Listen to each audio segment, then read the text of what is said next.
Okay, welcome back to the second session of the conference where we're talking about Greek food and gastronomy. And I've got my good friends and colleagues, Cheung and Cathy Su, who will be chairing this session.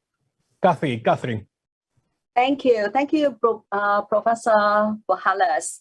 Welcome to our second session for the Greek Gastronomy and Diet Festival. So myself, I'm Dr. Catherine Cheung. I am the Associate Professor and Associate Dean of the School of Hotel and Tourism Management, the Hong Kong Polytechnic University. With me, I have Professor Cathy Shi here, maybe perhaps, yeah.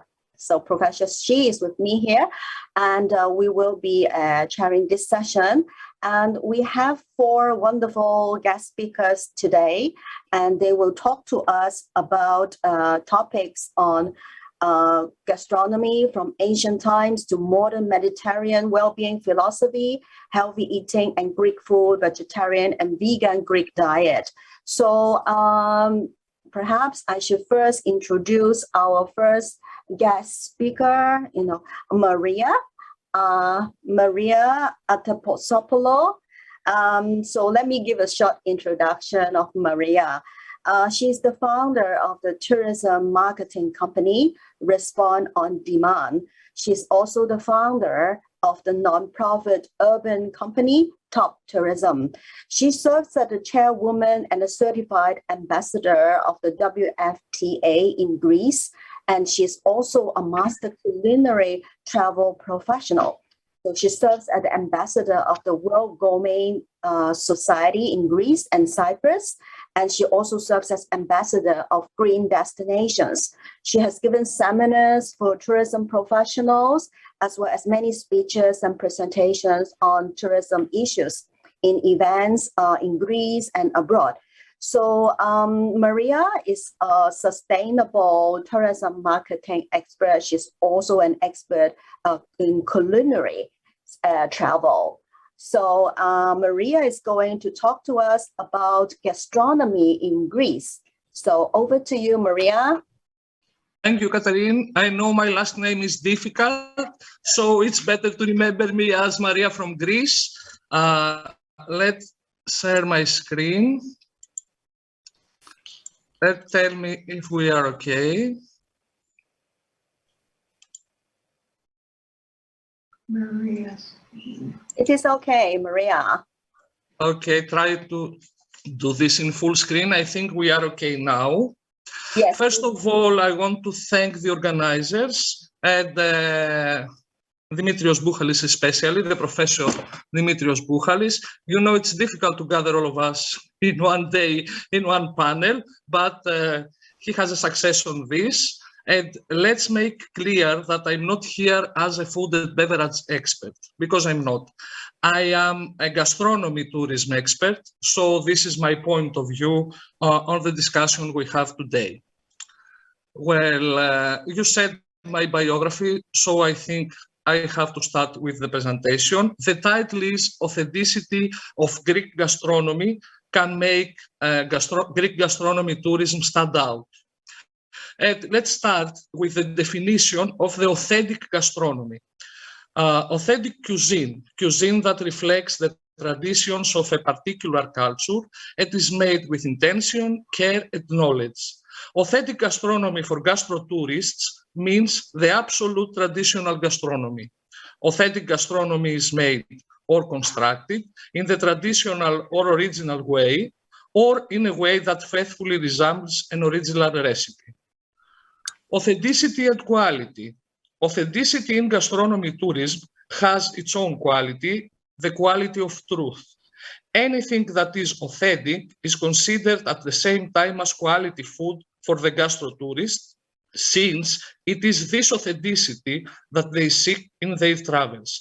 Those who have been involved in gastronomy tourism even a little know that the issue of authenticity in the creation of gastronomy experiences is extremely important. Gastronomy tourism relies on authenticity, and we cannot talk about gastronomy experiences if the recipes are not authentic. Let's see in detail how the authentic is defined in the relation to gastronomy tourism. There are 3 factors that forms the authenticity in gastronomy tourism. First, authentic local products. Second, authentic recipes. Third, authentic way of cooking. Let's look at each of the above separately. Authentic local products. In gastronomy tourism, local products play a particularly important role. There are the ones that mainly give color to the experiences that gastro-tourists are looking for. The soil, the climate, and the way of production directly affect the taste of the products of a country or a region. It is this special taste of certain local products that gives them the uniqueness that gastronomy tourism uses to build authentic gastronomy experiences in each location.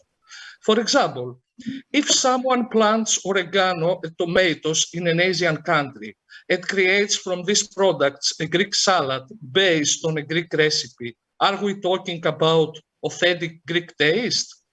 Most argue that the soil and the environmental conditions prevailing in each country, Greece in our example, give a unique taste to its products. Therefore, anything planted in another area will not have the exact same taste. It may have a similar taste, but not the authentic Greek taste that the gastro-tourist is looking for. Authentic recipe. The recipe for each food we try is also very important. The recipe must use the local products in the right proportions and in the right way to create the specific dish. For example, spinach pie, a well-known traditional Greek recipe, requires the use of Greek feta cheese. If another white cheese is used, but not feta, will we still be talking about the Greek traditional spinach pie? I think no. Authentic way of cooking. The way of cooking, for example, baking or frying, is also extremely important to properly acquire the specific taste of a dish. For example, when a recipe calls for frying, how authentic would the result be if instead of frying, the same ingredients are boiled in a pot? We can talk for hours about the authenticity of Greek cuisine. Let us approach it briefly, discussing three basic ingredients that come to Greeks from the depths of the centuries. Bread has been one of the main ingredients in the daily diet of Greeks for centuries. Hippocrates speaks of various kinds of bread made from wheat flavor, sifted or not, with or without the use of yeast, with bran, with oatmeal, with honey and cheese, with oil, and with sesame. The writer Athanasopoulou mentioned at least 72 different varieties of bread, while the comedian Aristophanes and philosopher Platonas praised the extraordinary talent of the most famous baker of the time, named Thearion. In ancient Greece, the way of cultivating wheat and barley was known since the Homeric era. Bread was made at home and was a basic household chore for the women of the time, a time-consuming and laborious process, which led, though, to masterful production. The presence of bread on the Greek table is timeless. Over the centuries, the Greek skill of traditional bread kneading keeps its special place in Greek cuisine until today. Oil and olive. The principles of olive cultivation are usually placed in the 3rd millennium BC. Crete may have preceded both Crete and mainland Greece from the 14th and 13th century before Christ. They gave us testimonies about the olive and the oil. Also, small quantities of olives were found in vessels. Typical is the case of the Palace of Zagros in eastern Crete, where olives found in a water tank still saved their flesh thanks to the favorable preservation conditions. Wine. The presence of vineyards and wine is lost in the depths of the centuries. We also have reports from Homer on this subject, which prove to us that the ancient Greeks not only knew the cultivation of the vine and the production of wine, but were also lovers of its taste. Experts tell us that the Greeks began to produce wine between the 13th and 17th century before Christ. Thus, you understand, we are talking about truly ancient history. The involvement of the Greeks with the production of wine from antiquity until today, a fact that proves thousands of years of experience in this field, has led to the production of high-quality wines that are very popular abroad until today.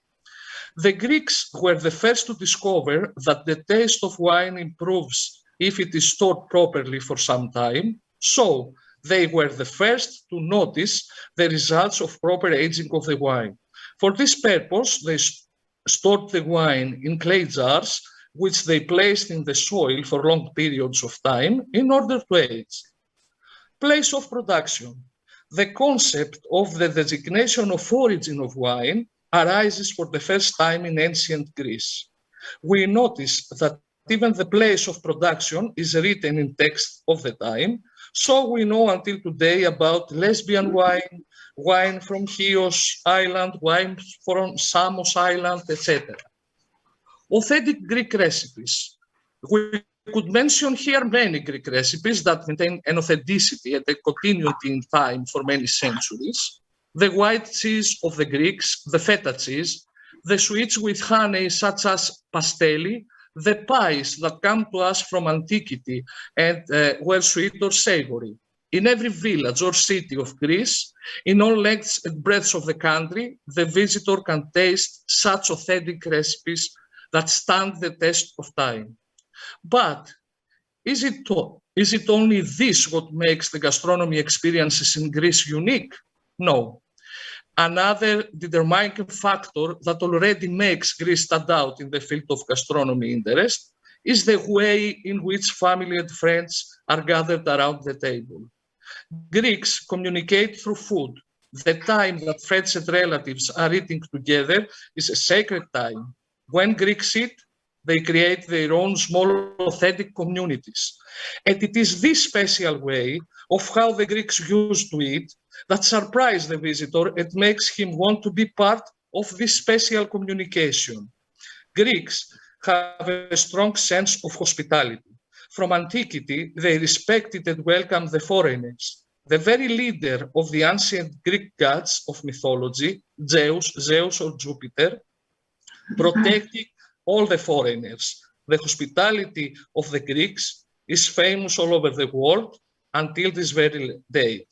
In my opinion, the combination of this warm and authentic hospitality with the authentic gastronomy is what creates for the visitor the unique gastronomy experiences he is looking for.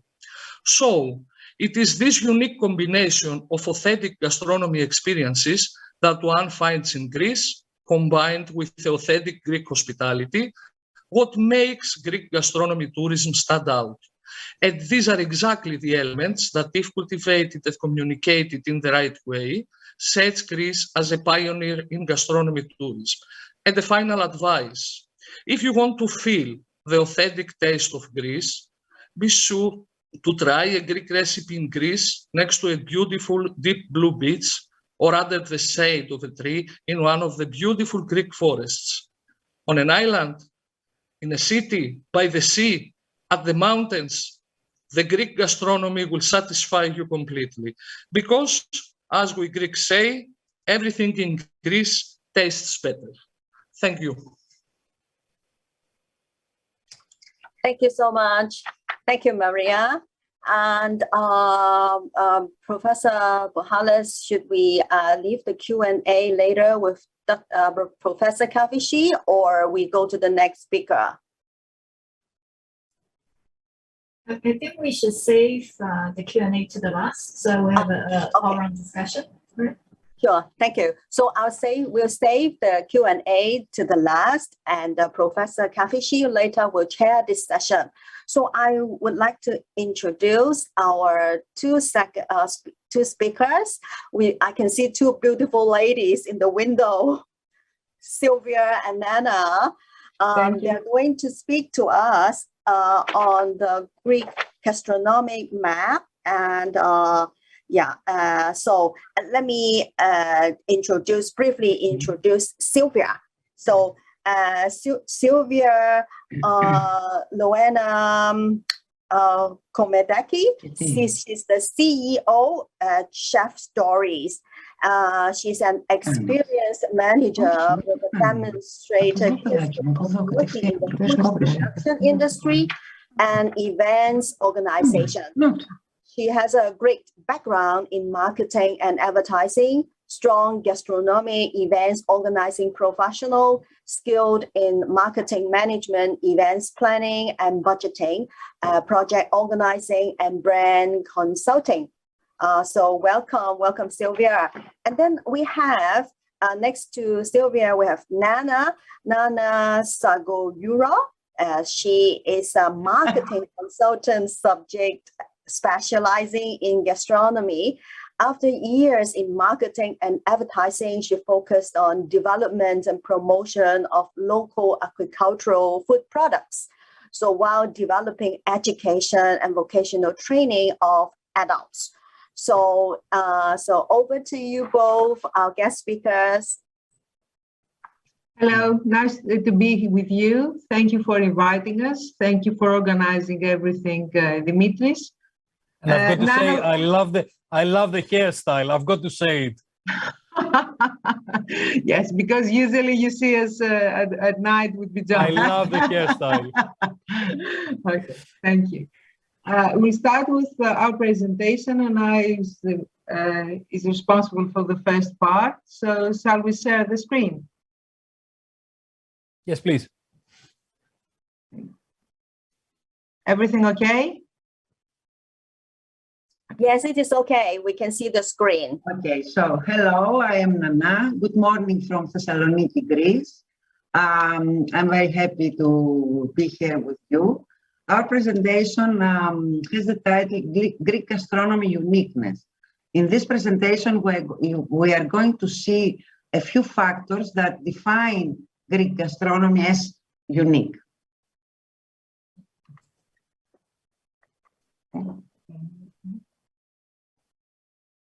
Okay, so one very important factor is location and climate. Greece is a small country, is located between the 30th and the 5th northern parallel of the Earth. With a warm Mediterranean climate is the ideal environment for a wide variety of cultivations, some of which characterize the Greek gastronomy and diet over time.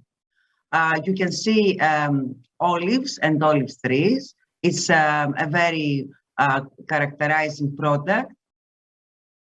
Here you can see citrus is another category of plants well cultivated and well grown in Greece.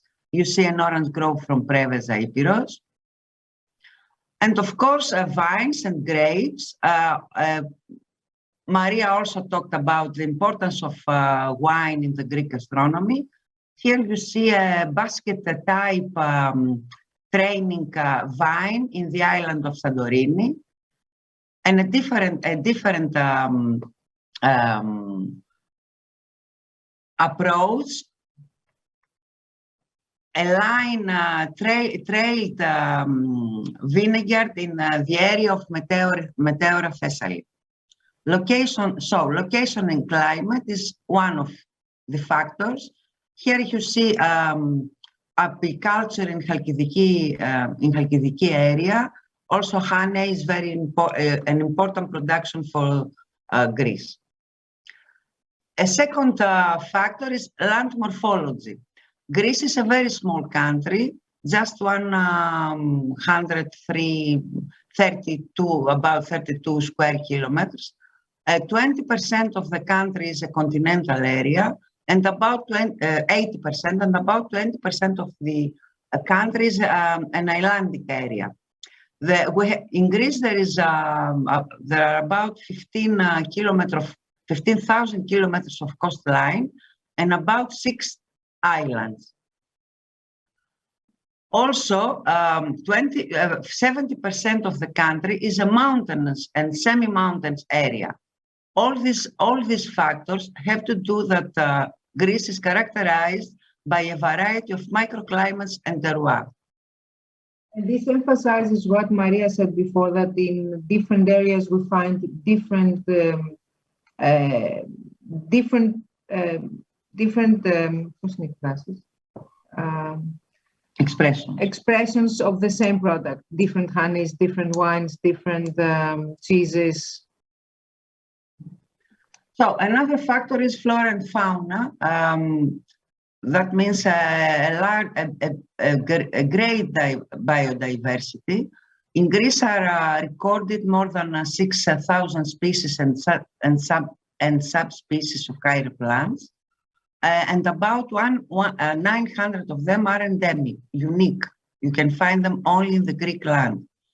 500 to 600 are characterized as aromatic and medicinal herbs, and of course a lot of them are edible and used in Greek dishes and meals.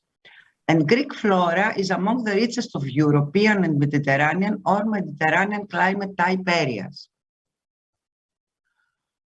The same story about fauna, about 480 species of sea fish, from which the 600 recorded in the whole Mediterranean area are live or visit Greek land. More than 100 mammals, almost half of the species found in Europe, live or visit our country and our seas. And of course, there are an important number of indigenous breeds of domestic animals, cattle, sheep, goats, and pigs. Another factor is history and tradition. During the long history, Greeks have been foragers, hunters, farmers, animal breeders, sailors, merchants, and fishermen. Here you see a picture of wild truffle hunting in the area of Thrace.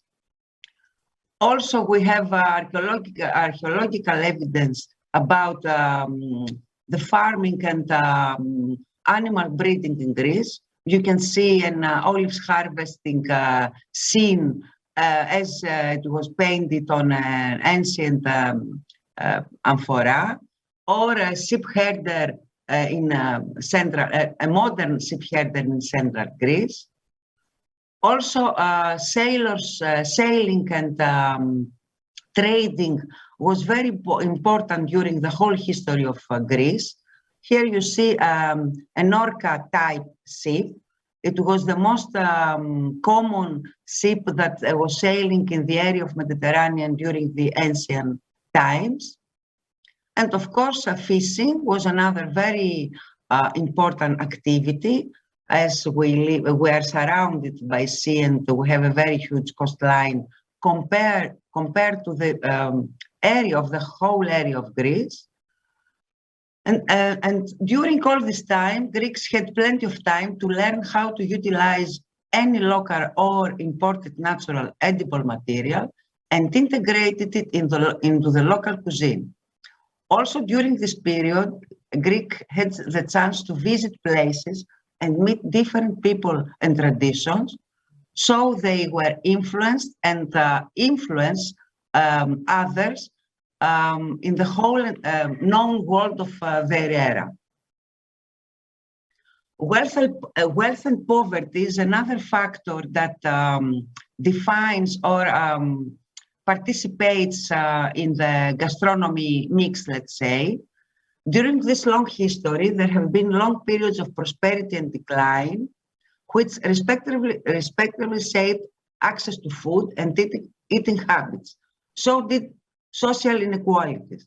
I have an example here. During the Second World War, all the urban populations of Athens and Thessaloniki learned how to cook wild greens with rice, because it was the only materials available during the lack of food the country had during the war. Here is the perception of a German painter about the ancient Greek symposium. Another factor is religion. According to the Greek Orthodox religion, almost half of the year is a fasting period. That means that there is abstinence from meat and dairy products, and some days even from olive oil.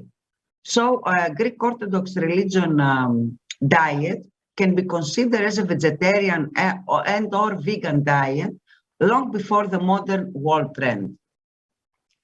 Here you can see a very famous monk Epiphanios. He died recently, who for years was the representative of Mount Athos, and he initiated Greece, but also the whole world in Mount Athos cuisine.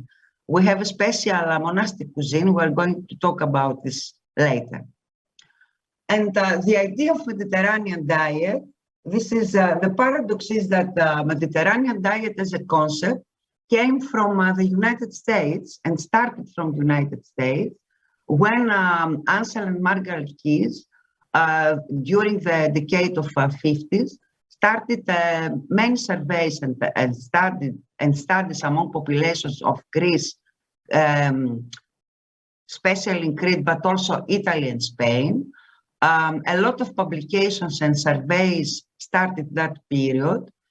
The question, they were trying to find how diet is connected with health, to rediscover the connection, because Hippocrates knew, and Galinos, the ancient doctors, knew that already. The Eastern world started asking such kind of questions, and the surveys about Mediterranean diet are still ongoing. And I have to mention about Mediterranean diet that since 2010, Mediterranean diet is listed in the intangible cultural heritage of humanity according to UNESCO list. And that includes the diets of Greece, Italy, Spain, and Morocco. And in 2013, also the diet of Portugal, Cyprus, and Croatia were added in this concept of Mediterranean diet. And let's see a few things about this famous Mediterranean diet, this triangle of Mediterranean diet. You can see the daily servings are whole grains, bread, beans, legumes, nuts, and seeds.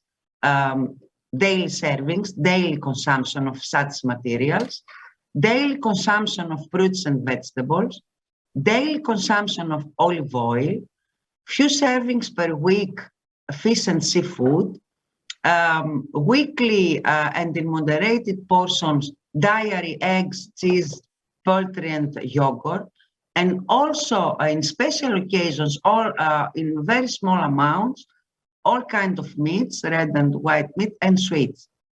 Mediterranean diet is also a concept that includes the daily physical activity as necessary to have health, and also eating with family. And when we say family, we're saying eating with together with others, not eating alone just to eat. Fantastic. And then we are running a bit behind the schedule. How many slides do you have? Just a few. Okay, thank you. So Sylvia is going to conclude this presentation. I'll try to go through them as quickly as possible. The main thing about the gastronomy in Greece is that we have some aspects that are in everywhere, in all regions. We eat fresh, local, seasonal ingredients. We prefer simplicity, and we prefer to eat a lot with people and to try different mezze, not a big portion, not the big portion of one dish, or just the first and second course on our own. And we usually pair it with wine, ouzo, tsipuro, and regina, which are our spirits, always well cooked. We give a lot of time in cooking and eating, actually. The different thing we can find, the different differences we can find in Greece is that it's different when we cook and how we maintain our food. In the mountains, in the sea, in urban cities and monastic cuisine. And of course, we have been influenced by all the international trends. And we have different cuisines in different areas. We have PDO, PGI, maybe you have already met these, and we'll go through them in the other speech we have later, so I'll go over to the next one. In modern Greece, we have some coexisting trends. the familiar, the thing we know from our mothers and from our families. The massive with extensive penetration, the tradition that is coming back, but also we have included the trends that go in gastronomy today, that we tried new things, exotic tastes, the free from or low products, low sugar, fat, the ones that go in the vegetarian, vegan diets and different kind of diets, the macrobiotic or the cucina povera. But at the same time, we have some new functional foods and like this one, which is a dried cheese, dried feta that you can get with you on the go or at office. And we have a lot of new producers coming up with great packaging and new innovative products.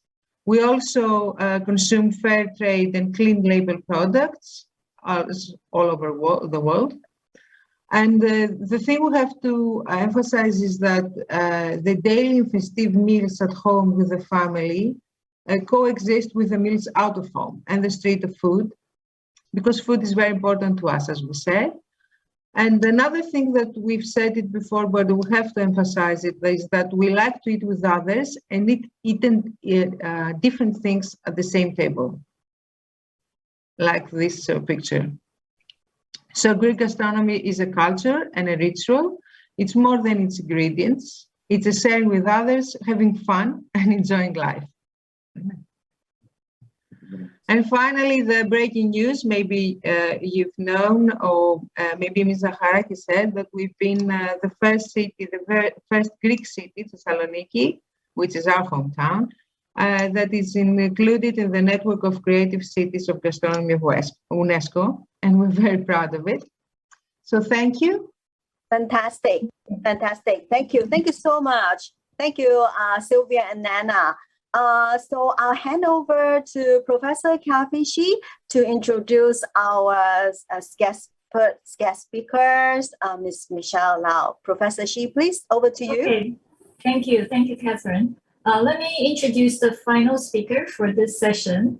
Michelle Lau will explain how the Greek gastronomy is suitable for Asian or Chinese palate, and she will also talk about the good nutritious quality of Greek food.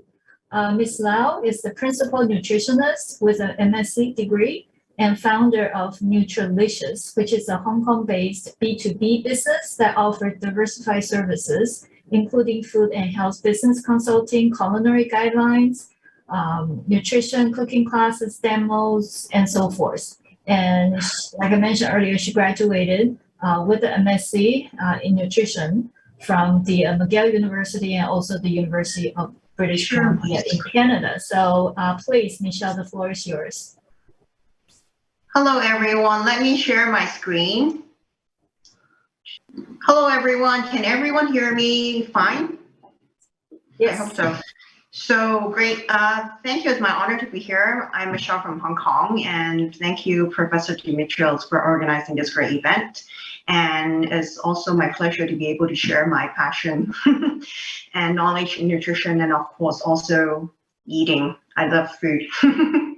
So yeah, this is me. So I'm the founder and principal at Nutrilicious. We are a nutrition consultancy and communication company that aspire to inspire people to eat their way to healthier and happier lives.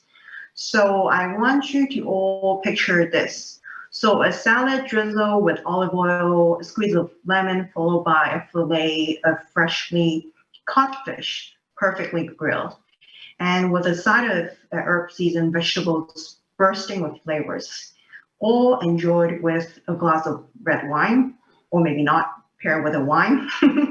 So this is the typical meal spread that you followed or you see at a Greek cuisine or a Mediterranean style of eating. And besides of tasting really good, it's also often considered as one of the healthiest diets in the world, and also one that is very easy to follow. So let me tell you why. So let's have a look.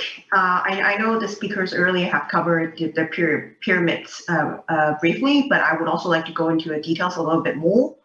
So although there are some, of course, indulgence on the table, like, oil, cheese, wine, the diet defining feature is that it's full of fresh fruits and vegetables, and it's also very much plant-based.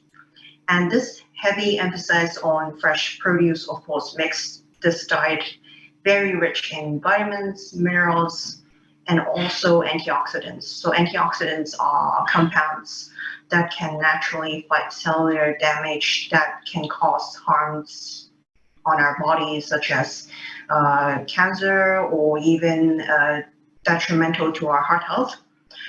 And as you can see, the rest of the menu is made up of legumes, nuts, whole grains, seafoods, lean poultries, eggs, and also extra virgin olive oils, and yes, also some wine, as a lot of us might enjoy. And this diet is very light on dairy, while red meat is also very limited, but not off limits. And simple preparation using, herbs, sea salts, garlics, peppers, lemon juice, lemons are also key. And they also highlight, this Greek diet also highlights foods that are composed of natural flavors, rather than burying the dishes in calorie-laden processed sauces and dressings and toppings, unlike other cuisines such as the SAT diet, which we call the standard American diet. So building most of your meals around plants and healthy fats offer a lot of health benefits, of course.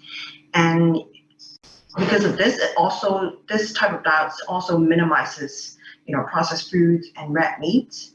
And by doing so, it limits your intake of saturated and also trans fats, which are not only bad for our belly, our waistlines, but also bad for our hearts. And by also limiting added sugars, which according to a lot of research, which is also associated with a number of issues from heart disease to poor mental health. So the Greek diet really is not just great for our brain, but also our heart and also our overall body inflammation, because body inflammation is a root cause to a lot of disease, a lot of chronic disease. And by adopting a Greek diet or Mediterranean style of eating, it offers a host of benefits to our health. And as you can see, this type of diet or way of eating is more than just eating fresh and wholesome foods. It also encourages daily activities, physical activities, and also sharing meals with your loved ones. So on the topic, on the subject of heart health, as you can see, vegetables, of course, is abundance on the Greek plate, and olives, which are also olive oils are the staples in the Greek cuisine. And tomatoes, which is a key ingredient in Greek cuisine, is of course high in vitamin C, vitamin A, and also lycopene, which is an antioxidant that protects the heart and also is preventive of prostate cancer. And also this diet is also rich in whole grains, which is good for our digestive health, which now we all know a healthy gut is also great for our immune health. So this diet is truly amazing. And fresh seafood is also the centerpiece in the Greek cuisine. So we should all be eating like the Greek. So there are actually a lot of similarities between the Cantonese, the Chinese food, the Chinese cuisine, and also the Greek cuisines. As you can see in Chinese culture, the Chinese food cultures, of course, we do eat a lot of rice, but we also eat a lot of seafoods and also lean poultries, and also different types of vegetables, such as root vegetables like taro, sweet potatoes, and also a variety of fruits.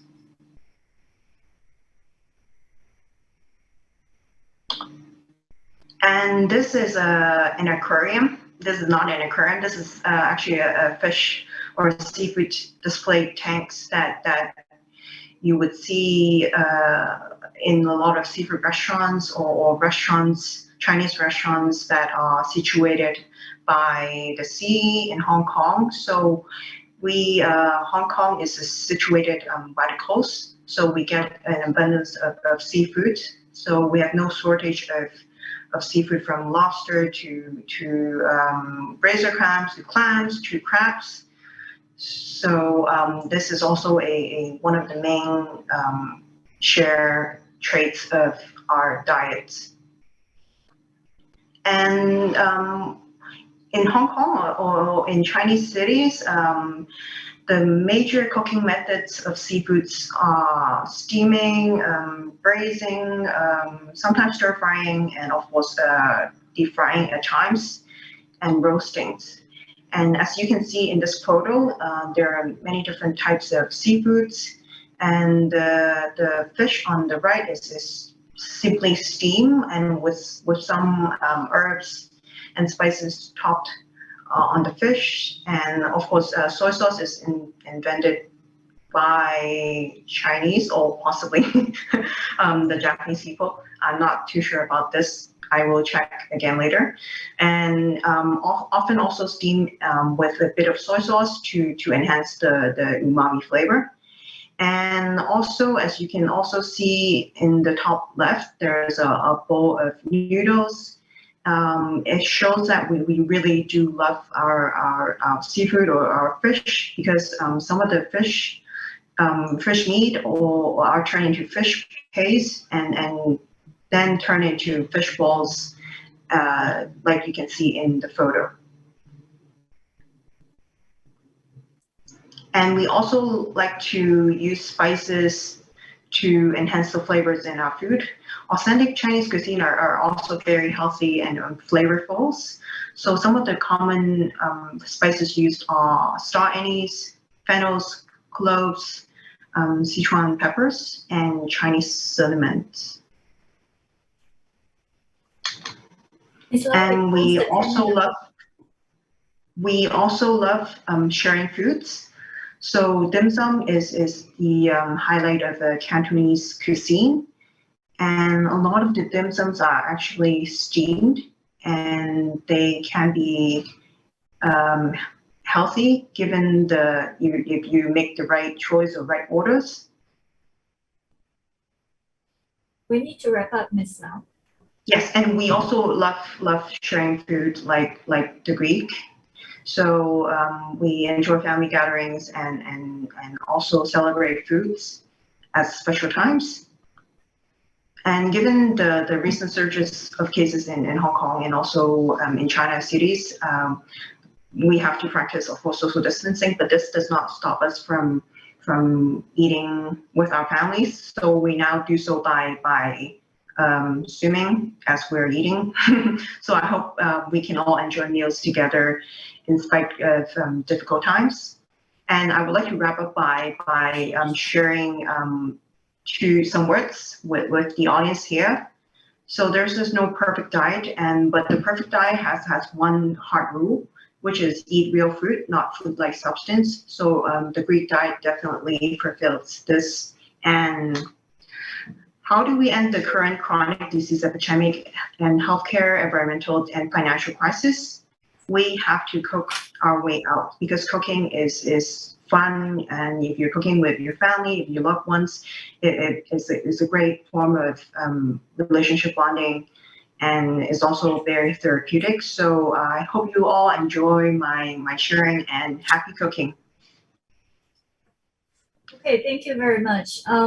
But there's so much to share, so much to talk about, and all the four speakers did a wonderful job of sharing with us the food, the culture, the pictures. I'm sure everybody's hungry now. but unfortunately we're out of time. We were prepared to do a Q&A. I'm sure there are lots of questions pouring in, but unfortunately we're out of time. So I would like to thank all the speakers, Maria, Sylvia, Zana, and Michelle, for wonderful presentations. I'm sure we will schedule another time for us to share not only the knowledge, but also the food and wine. So thank you very much. Thank you. Thank you very much, Cathy. Ladies power. We had 6 ladies here and sharing, and actually, I just want to show how similar in a way the Greek cuisine is to the Chinese. And I noticed that Sylvia was taking pictures when we had dim sum from Michelle, because it was kind of the meze that we have in Greece. And I think that's the opportunity that the Greeks come to Hong Kong, and the Hong Kong people and the Chinese people go to Greece, and hopefully we'll be able to move forward with those things. Thank you very much. We need to move to the next session. I appreciate your contribution. And toce, as we say in Hong Kong. Thank you very much.